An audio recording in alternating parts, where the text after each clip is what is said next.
Hi everyone, welcome back to Mando Lessons. My name's Baron Collins Hill, and today I'm very excited to announce the start of a new series called Mandolin Masterclass. It's a rich and beautiful world of mandolin culture out there. There are so many amazing mandolin players and teachers. I'm just one guy with his own ideas, so as part of passing 100,000 subscribers on the channel, I wanted to open up the forum and get some of my favorite musicians and friends in to talk about some of their favorite tunes and techniques and ideas about playing the mandolin. There's going to be a new mandolin masterclass lesson every month here on the channel, and to kick things off, we have Ethan Setiawan. Ethan's an incredible mandolin player, good friend of mine who's currently living in Maine. Unfortunately, we never lived in Maine at the same time, but Maine has an amazing mandolin culture, and I'm so happy to have Ethan kick things off. He has an incredible lesson for you. Without further ado, here's Ethan. Hello, my name's Ethan Setiawan, and I'd first like to thank Baron for having me on the channel, and congratulations on 100,000 subscribers. That's an amazing milestone. And I'm stoked to be here talking about the mandolin, playing a little mandolin for you this afternoon. And I'm going to talk about this idea. It's called harp scales in guitar world, and basically the idea is that you alternate strings and play open strings as much as possible while you're playing a melody or a scale. So if you were to play a D scale, it would go like this.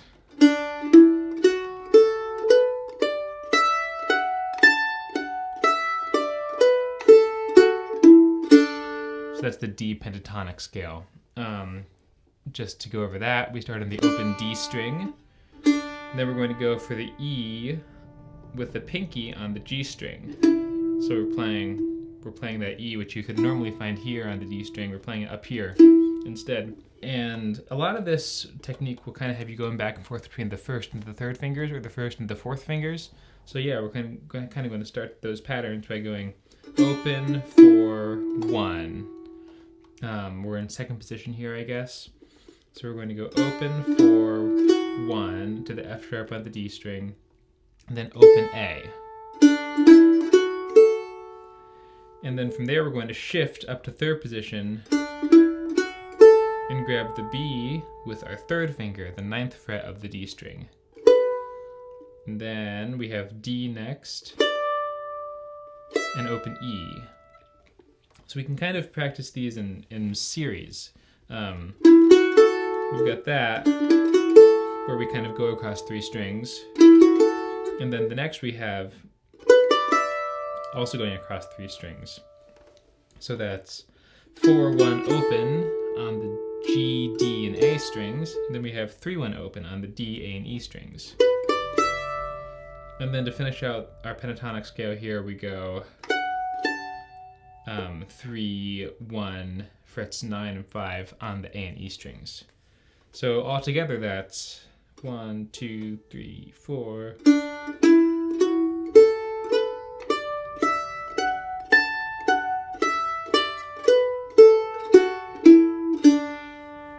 And kind of a big part of what will make this really beautiful is if you can leave your fingers down on each note that you play for as long as possible and try to get as much sustain out of the instrument as you can. That's kind of a big part of how this stuff works.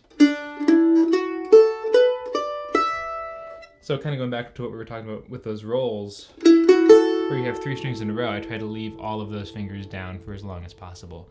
So you get all that ringing, and then next all that ringing. And kind of the same thing works in reverse, right? Coming back down. So with this, we're going to play a tune called Spotted Pony, which probably a lot of you know. It's a pretty common fiddle tune. And even though it's common, I still love it. So if we were to play it normally, I'll play it normally first and then play it with these harp scales. So regular first.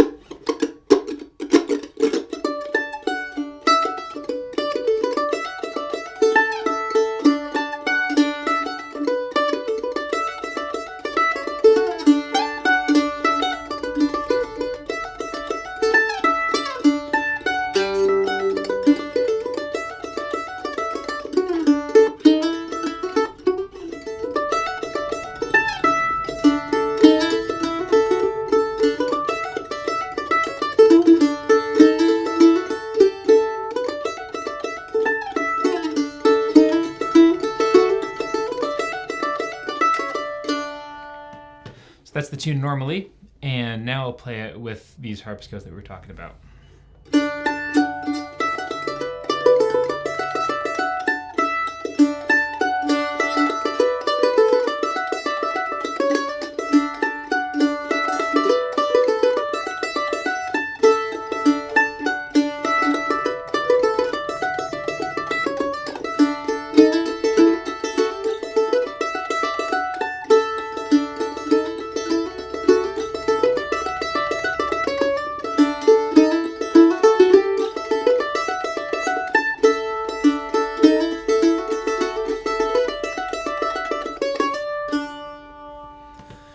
Kind of walk you through playing this tune with harp scales a little bit.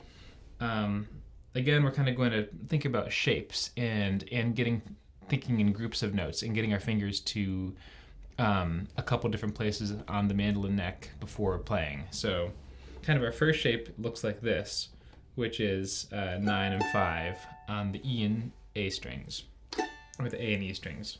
So we're going to start. I guess technically the melody note would be this D, not the open D, but we're playing the open D here. So already we have all of these 3 strings ringing. And then we're going to start playing the melody up here like this. And so the first little lick is going to be, which is, we're basically, so what often helps me is taking the melody in first position and seeing how it, what can stay. So obviously the open strings can stay the same. We're trying to find different ways to play those 3 notes, right? So we have open E. So we're just kind of alternating with the A string and E string for a little bit. And at the end we get this roll. We get those 3 strings ringing at the same time. So that first little bit here is 1, 2, 3, go.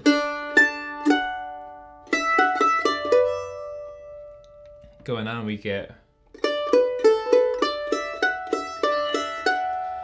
So we're going to go, again, kind of thinking about the melody in first position, it would be, all right, so how do we play that without, up here in third position? We have the D on the A string, B on the D string, and then open A. A big part of this is using open strings whenever possible.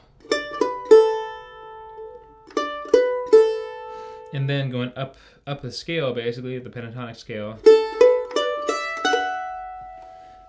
So that's, again, we have this, these 3 strings are able to ring.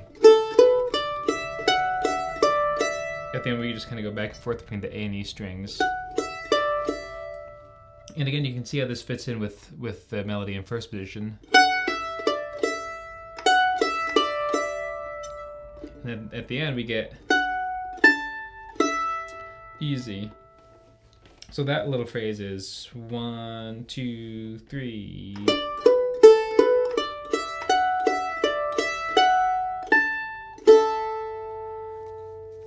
And then we go back to the first phrase to keep going with the A part.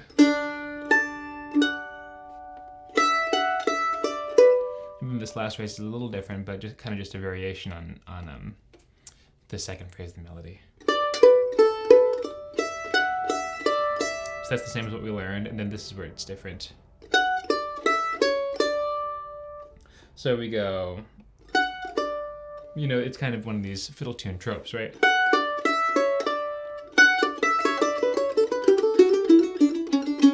It's one of those things.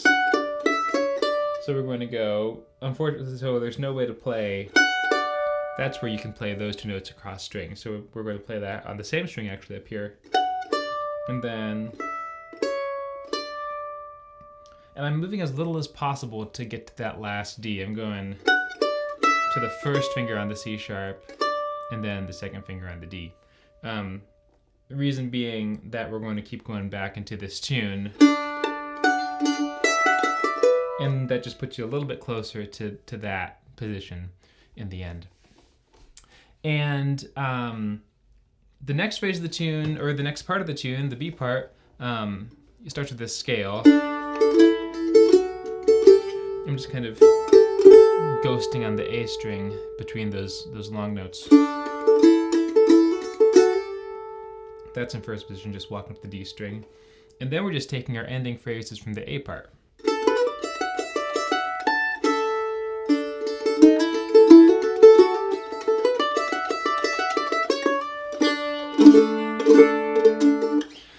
So that's the whole thing. Yeah, keep working through it. And you can find the sheet music over on my Patreon page if you're interested in kind of diving a little more deeply into this. I'll play the whole tune again one more time for you.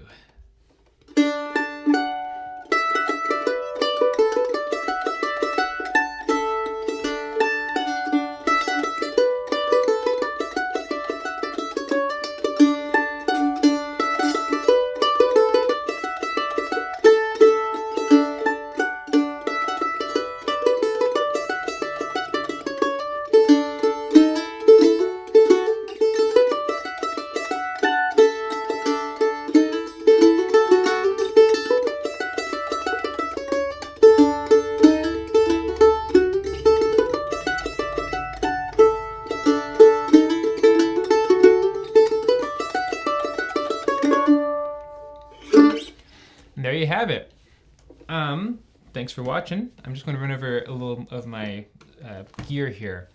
I'm playing a Mandolin Grand Artist mandolin, built around 2000, I believe. I got it about 2 years ago. I've been playing it ever since. It has one of these armrests made by Dan Voigt. It's quite nice. And a pine grove leather strap, which I really like. The main reason I really like it is that it's 100% adjustable, so you can put it to your exact specification, which was important for me. I have one of these tone guards on the back, and I'm using this Torlon pick, which you can't have it. You can't get it anywhere. It's my friend Ben Pierce made it in Cambridge, Massachusetts. But I think the thing that I really like about it is that it's a little bit smaller than sort of the standard mandolin-sized blue chip or Wiegand pick. That's kind of the key thing about this pick for me. And a little thicker, about 1.6 millimeters, which is also a preference of mine. And yeah, you can keep up with me on any of the social medias, on my Patreon page. I've got several projects out there touring. I released several records earlier in 2023. I released a solo record that Daryl Langer produced called Gambit back in March, and in November a record called Soulscary by my band Hildeland just came out as of right now. And yeah, anyway, thanks for watching, and thanks very much to Baron, and hope to see you next time.